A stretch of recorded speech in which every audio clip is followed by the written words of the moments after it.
একটা AI agent perfectly কাজ করে দুইটা জিনিসের উপর ভিত্তি করে। একটা হলো প্রম্পট, আরেকটা হলো তার টুলস বা নোটস। যেমন এখানে আমি একটা এআই এজেন্ট দেখাই আমি আপনাকে, যেখানে এই যে নিচের যে জিনিসগুলো আছে সেই জিনিসগুলো টুলস আর নোটস, আর এটার ভিতরে যেই প্রম্পটটা আমি লিখছি যে সিস্টেম মেসেজ, এটা হলো প্রম্পট। তো একটা এআই এজেন্ট পারফেক্টলি কাজ করতে হলে আপনার ভালোভাবে প্রম্পটও লিখতে হবে, আপনার ভালো ভালো টুলসগুলোও অ্যাড করতে হবে। তো আপনি যদি একটা ভালো প্রম্পট না লিখেন তাহলে কি হতে পারে, মনে করেন আপনি একটা এআই এজেন্ট বানালেন যাকে আপনি দুইটা হাত দিলেন, একটা ডান হাত একটা বাম হাত, কিন্তু আপনি এটা প্রপারলি বলেন নাই কখন ডান হাত ইউজ করতে হবে কখন বাম হাত ইউজ করতে হবে। এখন এআই এজেন্ট কী করতেছে, তাকে আপনি যেই কাজই দেন সে শুধু ডান হাত ইউজ করে, বাম হাত সে ইউজই করে না। এতে করে কি হবে, আপনি এআই এজেন্ট থেকে যতটুকু বেনিফিট পাইতেন ততটুকু কিন্তু পাচ্ছেন না। কারণ হলো কি, আপনি তাকে দুইটা হাত দিচ্ছেন কিন্তু আরেকটা ব্যাপারে বলেই দেন নাই সে এটা দিয়ে কী করবে। তো আপনি যদি এআই এজেন্টকে ভালোভাবে বলে দেন, দেখো তোমাকে আমি দুইটা হাত দিচ্ছি, একটা হলো ডান হাত আর একটা হলো বাম হাত, যখন তুমি খাবা অথবা কোনো কিছু লিখবা তখন তুমি ডান হাত ইউজ করবা, আর যখন তুমি কোনো ময়লা পরিষ্কার করবা অথবা অন্য কিছু করবা সিম্পল কাজ, তখন তুমি বাম হাত ইউজ করবা। তো যখন আপনি ক্লিয়ারলি এআই এজেন্টকে বলে দিচ্ছেন তখন কিন্তু এআই এজেন্ট জানে যে আচ্ছা আমার কখন ডান হাত ইউজ করতে হবে কখন বাম হাত ইউজ করতে হবে। আর এতে করে কি হবে, সে প্রপার ওয়েতে এআই এজেন্টটা তার যেই টুলসগুলো আছে সেইগুলো ইউজ করতে পারবে আর আপনাকে প্রপার একটা রেজাল্ট দিতে পারবে। তো আজকে আমার এই ভিডিওর মূল উদ্দেশ্য হবে কিভাবে একটা ভালো সিস্টেম প্রম্পট লেখা যায়। কারণ আমরা এআই এজেন্ট তৈরির সময় অনেক সময় দেই, কিন্তু সিস্টেম প্রম্পট লেখার সময় একদমই সময় দেই না, যার কারণে কি হয় আমাদের এআই এজেন্টের রেজাল্টটা অনেক সময় ভালো হয় না। তো একটা ভালো সিস্টেম প্রম্পট লিখতে হলে আমাদের কয়েকটা জিনিস ফলো করতে হবে। তো এটার জন্য আমি একটা পিডিএফ ফাইল তৈরি করেছি, আমি এই ফাইলের ডাউনলোড লিঙ্কটা ভিডিও ডিসক্রিপশনে দিয়ে দিব, আপনারা সেখান থেকে এটা ডাউনলোড করে নিতে পারেন। ওকে, তো এখানে দেখেন এআই এজেন্ট সিস্টেম প্রম্পটে যা যা থাকা উচিত। তো এখানে আমি মোটামুটি 10টা পয়েন্ট আমি এখানে দেখাইছি। তো এই 10টা পয়েন্ট যে আপনার নিজে লিখতে হবে জিনিসটা তা না। নর্মালি আমরা কী করি, যখন একটা প্রম্পট লিখি তখন আমরা কিন্তু চ্যাটজিপিটিতে যাই, যে আমি তাকে বলি আমার এই এআই এজেন্ট তুমি কী করো একটা প্রম্পট লিখে দাও। তো ছোটোখাটো এআই এজেন্টের জন্য যেই প্রম্পটটা চ্যাটজিপিটি দেয় এটা এনাফ, কিন্তু আপনার যখনই আপনার এআই এজেন্টটা একটু বড় হবে, যেমন এটা আমার একটা বড় একটা এআই এজেন্ট যেটা হলো কি আমার পার্সোনাল বাজেট হ্যান্ডেল করবে, যে আমার কত টাকা আয় হলো কত টাকা ইনকাম হলো কী হলো না হলো, মানে আমার পার্সোনাল অ্যাকাউন্টেন্ট বলতে পারেন। তো এর কাছে অনেকগুলো টুল আছে। তো এখন যদি আমি তাকে প্রপার একটা প্রম্পট না দিতে পারি, তো এই যে টুলগুলো সে কখন কোনটা ইউজ করবে এটা কিন্তু সে বুঝতে পারবে না। যেমন আমার এখানে আছে কি, আমার এখানে আছে হলো ক্যালেন্ডার আছে, ডেট আছে, তারপরে আছে ইনকাম ট্রানজ্যাকশানের জন্য আছে, এক্সপেন্স ট্রানজ্যাকশানের জন্য আছে, হোম এক্সপেন্সের জন্য আছে, এই প্রত্যেকটার জন্য আলাদা আলাদা টুল আছে। তো আমার এআই এজেন্টকে কিন্তু আমার এখানে একটা সলিড একটা প্রম্পট দিতে হবে, যেটা দিয়ে সে বুঝবে তাকে কখন এই কোন টুলটা ব্যবহার করতে হবে। তো এখন কোশ্চেন হলো আমরা কি এটা নিজে লিখবো না, আমরা নিজে লিখবো না, কিন্তু আমরা কি করব এই 10টা পয়েন্টের মধ্যে যা যা বিষয়গুলো আছে এই বিষয়গুলো আমরা চ্যাটজিপিটিকে বলবো। দেখো আমার এআই এজেন্টের প্রথম যেই ইয়াটা আছে এটা হলো কি এআই এজেন্টের ভূমিকা। তো প্রথম লাইনটা আপনি লিখবেন আমার এআই এজেন্ট হলো একটা সহকারী এআই এজেন্ট অথবা শিক্ষক এআই এজেন্ট অথবা ডেভেলপার এআই এজেন্ট অথবা মার্কেটিং এজেন্ট এআই এজেন্ট। তো তাকে আপনি একটা রোল দিলেন, আপনি প্রথম লাইনটা এভাবে লিখবেন যে আমার এআই এজেন্ট হলো, যেমন আমার ক্ষেত্রে হলো এটা আমার সহকারী, তো আমার এআই এজেন্টের এই রোলটা হলো সহকারী এআই এজেন্ট। এরপরের যেই জিনিসটা আসছে এটা হলো অবজেক্টিভ, যে এআই এজেন্টের লক্ষ্যটা কী। তো এই যে এটা লক্ষ্য, এআই এজেন্টের মূল উদ্দেশ্যটা কী, যেমন আমার এই এআই এজেন্টের মূল উদ্দেশ্য হলো সে আমার অ্যাকাউন্টস হ্যান্ডেল করবে, আমার কত টাকা খরচ হলো কত টাকা ইনকাম হলো কী হলো না হলো সব কিছু আমি তাকে বলবো, সেইগুলো নোট করতে থাকবে। যখন আমি তাকে জিজ্ঞেস করবো যে আচ্ছা আমার এই মাসে কত খরচ হয়েছে আজকে কত খরচ হয়েছে, সে ফুল ডিটেলসটা আমাকে আবার দিবে। তো এই জন্যে তাকে আমার একটা অবজেক্টিভ দিতে হবে যে তাকে আর তার আসলে মূল কাজটা কী। এরপরে হলো টোন বা কমিউনিকেশন স্টাইল, যে সে কী ওয়েতে কথাটা বলবে, সে কি ফর্মালি কথা বলবে নাকি সংক্ষিপ্তভাবে কথা বলবে নাকি বিস্তারিত কথা বলবে, সে কি ফ্রেন্ডলি কথা বলবে, সে কি বাংলায় কথা বলবে নাকি ইংলিশে কথা বলবে, এই জিনিসগুলো আমাদের এই যে এই পার্টটার মধ্যে দিতে হবে। তো এখন কি আমি যেই জিনিসটা একটু সহজে বোঝাতে যাচ্ছি, সব যে আপনার নিজে লিখতে হবে তা না, কিন্তু আপনি নিজের মতো করে বাংলা হোক ইংলিশ হোক যে কোনো ওয়েতে হোক আপনি এই প্রত্যেকটা পয়েন্টের জিনিসগুলো আগে আপনি নিজে লিখবেন, লিখে তারপরে এই লেখাটাকে আপনি চ্যাটজিপিটিতে যাবেন, যে তাকে এটা দিবেন, তখন চ্যাটজিপিটি কী করবে আপনাকে একটা পারফেক্ট প্রম্পট কিন্তু লিখে দিবে।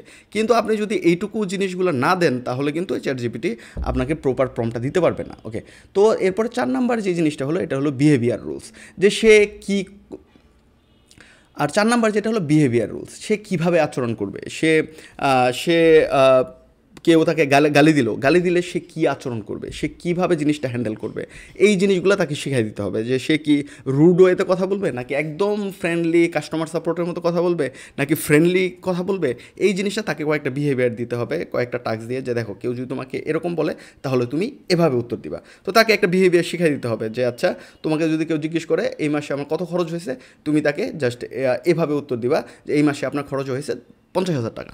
তো এই যে তাকে কয়েকটা বিহেভিয়ার নোট আপনি দিয়ে দিবেন, এতে করে সে বুঝতে পারবে যে তার বিহেভ কীভাবে করতে হবে।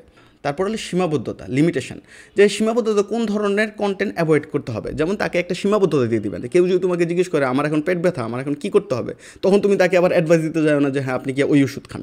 কারণ কি, এটা যদি সে এভাবে অ্যাডভাইস দেয়, এটা কোনো প্রপার অ্যাডভাইস হইতে পারে না। তো এই ধরনের কোশ্চেন যদি কেউ করে, তখন তাকে কীভাবে উত্তরটা দিতে হবে, তো এটার ব্যাপারে তাকে একটা লিমিটেশন দিয়ে দিতে হবে যে দেখো তোমাকে আমি যে ইনফরমেশনগুলো দিচ্ছি, তুমি শুধু এই ইনফরমেশনগুলো ইউজ করবা, এর বাইরে কোনো ইনফরমেশন দিবা না। যদি দেখো যে কোনো কিছু এখানে তুমি পাচ্ছ না, তখন তুমি তাকে বলবা যে আপনি কিছুক্ষণ ওয়েট করেন, এই ইনফরমেশন আমার কাছে নাই, অথবা আপনি ডাইরেক্ট কাস্টমার সাপোর্টের সাথে যোগাযোগ করতে পারেন, যে কোনো ওয়েতে আপনি এটা হ্যান্ডেল করতে পারেন। তো এই ক্ষেত্রে তাকে একটা লিমিটেশন দিতে হবে যে এই লিমিটেশনগুলো সে ভায়োলেট করবে না। এরপর হলো টার্গেট অডিয়েন্স, যে একটা এআই এজেন্ট আপনি বানালেন, এটা যেমন আমার ক্ষেত্রে হলো এটা আমার পার্সোনাল এআই এজেন্ট, তো এটা আমার সাথে কথা বলবে। তো এর টার্গেট অডিয়েন্স হলাম আমি, আসির। তো তাকে আমি বলে দেবো দেখো তুমি আমার পার্সোনাল এআই এজেন্ট, তুমি শুধু আমার সাথে কথা বলবা, ওকে। তো আমি হলাম তোমার টার্গেট অডিয়েন্স। তো কিন্তু আপনি যদি একটা কাস্টমার সাপোর্ট বট বানান, মনে করেন মেসেঞ্জার এআই এজেন্ট বানান, তো সেই ক্ষেত্রে কিন্তু বিভিন্ন মানুষ তার সাথে কথা বলবে।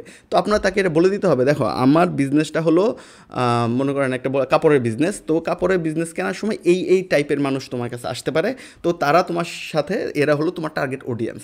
তখন কিন্তু এআই বুঝবে যে আচ্ছা আমার কোন ধরনের মানুষের সাথে আমি কথাটা বলতেছি, আর নাহলে তো এআইয়ের কোনো ধারণাই নেই তাকে কে কোশ্চেন করতেছে আর কার সাথে সে কথা বলতেছে। এরপর হলো আউটপুট ফরম্যাট, যে আউটপুট ফরম্যাটটা কেমন হবে, যে উত্তরটা কেমন হবে, এটা কি বুলেট পয়েন্ট হিসাবে হবে, নাকি রচনা টাইপের হবে, নাকি কি সিস্টেমের আউটপুটটা আপনি চাচ্ছেন, যে কেউ যদি তাকে মেসেজ দেয় সে উত্তরটা কি ওয়েতে দিবে। তো এটা তাকে বোঝানোর জন্য আপনি কয়েকটা কোশ্চেনের উত্তর আগে একটু লিখে দেবেন। মনে করেন একটা মানুষ একটা দাম জিজ্ঞেস করলো যে এই প্রোডাক্টের দাম কত, তো আপনি তাকে নিজে এক্সাম্পল লিখে দেবেন। কেউ যদি তোমাকে জিজ্ঞেস করে এটার দাম কত, তাহলে তুমি এভাবে উত্তর দিবা যে আমাদের এই প্রোডাক্টের এই ভালো কোয়ালিটি আছে, এই জন্য এটার দাম হলো এরকম।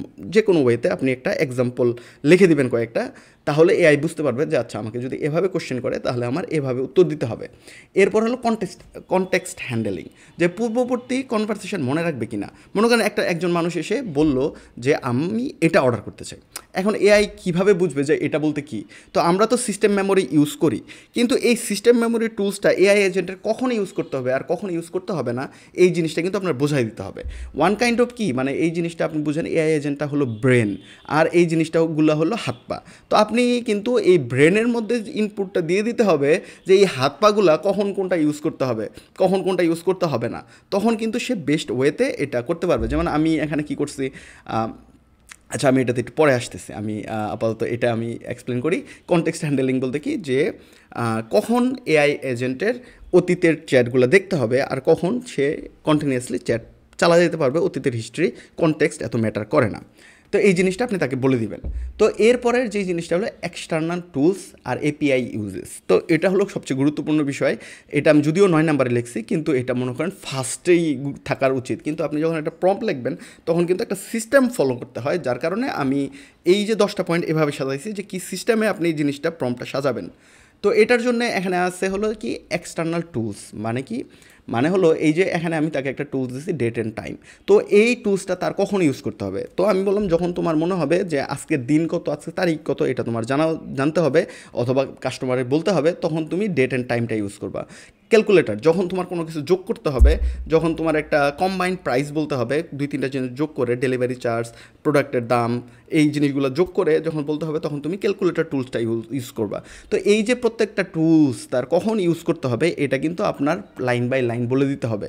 যে আপনি না বললেও যে এআই পারবে না জিনিসটা তা না, এআই অনেক সময় পারবে, কিন্তু তখন একটা মিস্টেক হওয়ার পসিবিলিটি থাকে। কিন্তু আপনি যখন বলে দিবেন এই টুলটা তুমি এখন ইউজ করবা, এই টুলটা তুমি তখন ইউজ করবা, তখন কিন্তু এই ঝামেলাটা আর হবে না।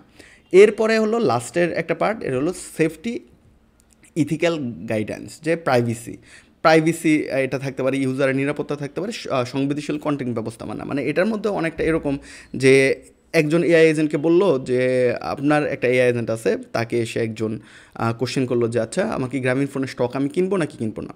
তো এই ক্ষেত্রে এই কোশ্চেনটা টোটালি আউট অফ কনটেক্সট, আর এআই এজেন্ট কিন্তু এর কোনো না কোনো উত্তর দিতে পারবে। তো এই ধরনের ব্যাপারগুলো এআই কীভাবে হ্যান্ডেল করবে, যে কেউ এসে মনে করেন এআই এজেন্টকে টপিক হলো একটা, আপনি বিক্রি করতেছেন শার্ট, কিন্তু তাকে এসে জিজ্ঞেস করতেছে হলো মনে করেন গাড়ির কথা। তো ওই জিনিসগুলো সে কীভাবে করবে, হ্যান্ডেল করবে, এই জিনিসগুলো এখানে থাকে। তারপর সেফটির ব্যাপার থাকে, যদি আপনার এআই এজেন্টটা কোনো ডাক্তারের জন্য এআই এজেন্ট বানান, তাহলে এই এআই এজেন্টটাকে কী কী কোশ্চেন করলে সে কী উত্তর দিবে। সে একটা ওষুধের নাম বলে দিল, এখানে একটা ওষুধের নাম যদি সে বলে দেয়, তাহলে এটার সাথে সে কী বলে দিবে যে এই ওষুধটা কীভাবে খাওয়া উচিত না উচিত, ডাক্তারের পরামর্শ নেওয়া উচিত, ডাক্তারের পরামর্শ ছাড়া যেন এটা ইউজ না করে, এই ধরনের বিভিন্ন গাইডলাইন্স কিন্তু তাকে দিয়ে দিতে হবে। অথবা আপনি প্রাইভেসির ক্ষেত্রে এটা দিতে পারেন যে দেখেন আপনি মনে করেন অনেক ইনফরমেশন কাস্টমার কাছ থেকে নিচ্ছেন, তো একে একটা গাইডলাইন দিয়ে দিলেন যে আমি যে ইনফরমেশনটা নিচ্ছি এটা শুধু আপনার অর্ডারগুলো প্রসেস করার জন্যে। তো এটা যে এই যে লাস্টের যে পার্টটা, এটা কিছু কিছু এআই এজেন্টের জন্য খুবই গুরুত্বপূর্ণ হয়ে যায়। আবার কিছু কিছু এআই এজেন্ট যেটা নর্মাল আমার পার্সোনালের জন্য আমি ইউজ করতেছি, এটার জন্য এটা এত দরকার নেই।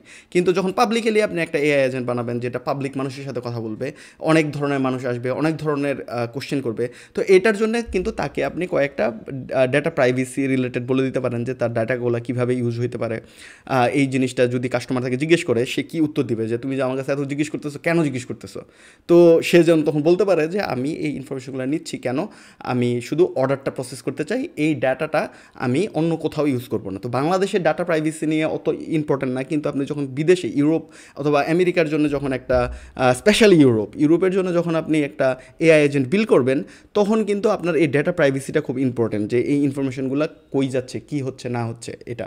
তো এরপরে হলো ইউজারের নিরাপত্তা, সংবেদনশীল কন্টেন্ট, যে ছোটো একটা বাচ্চা আইসা এখানে কোনো একটা কোশ্চেন করছে, মনে করেন সে অনেক উত্তরই জানে এআই এজেন্ট, তো ছোটো একটা বাচ্চা এসে এখানে কোশ্চেন করছে। তো যদি এটা তো এআই এজেন্ট জানে না যে একটা বাচ্চা এসে কোশ্চেন করতেছে নাকি বড় মানুষ এসে কোশ্চেন করতেছে।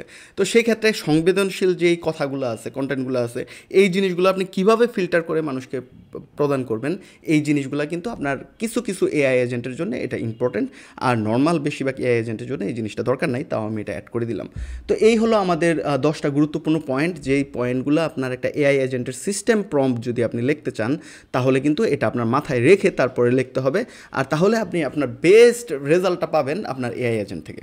ওকে, তাহলে এই ভিডিওটা এই পর্যন্তই। আপনারা যদি এই ভিডিওটা পছন্দ করে থাকেন এবং আপনার যদি ইচ্ছা থাকে যে আপনি কেরিয়ার বিল্ড করবেন এআই অটোমেশন এবং এআই এজেন্টের উপরে, তাহলেই একমাত্র আপনি আমার চ্যানেলটা সাবস্ক্রাইব করবেন। আর যদি আপনি শুধু এমনিতেই জাস্ট একটা ভিডিও দেখতেছেন অথবা এন্টারটেনমেন্টের জন্য, তাহলে সাবস্ক্রাইব করার দরকার নাই। কারণ হলো আমি চাচ্ছি এমন একটা কমিউনিটি বিল্ড করতে যেখানে সবাই এআই এজেন্টের উপর নিজের কেরিয়ার বিল্ড করতে চায় অথবা এটা নিয়ে কাজ করে। ওকে, তাহলে এই ভিডিওটা এই পর্যন্তই। একটা লাইক দিয়ে রাখবেন, ভালো থাকবেন, আল্লাহ হাফেজ।